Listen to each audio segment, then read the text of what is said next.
Should children be baptized? This is actually a really important question. Should children be baptized?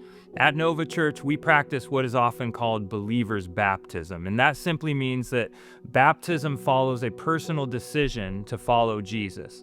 So throughout the New Testament, this actual pattern is pretty consistent, that people hear the gospel, they believe in Jesus, and then they are baptized. So baptism follows understanding. It follows faith. It follows personal surrender to the Lord.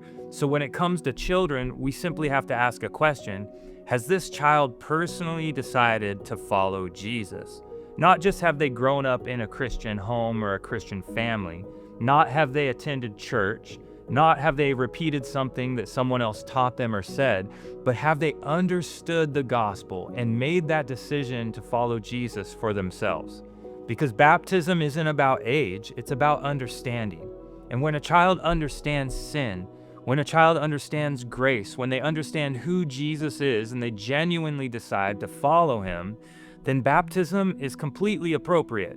But until then, we would just encourage something different. We call it dedication. And child dedication is when parents publicly commit to raising their child in the Lord to know Jesus and to follow Jesus. And so child dedication is also the church family surrounding that child, surrounding that family in prayer and support. And dedication is the parent's commitment.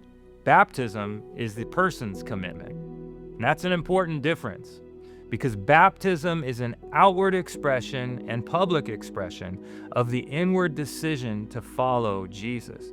If that inward decision has been made, even at a young age, baptism becomes a beautiful next step.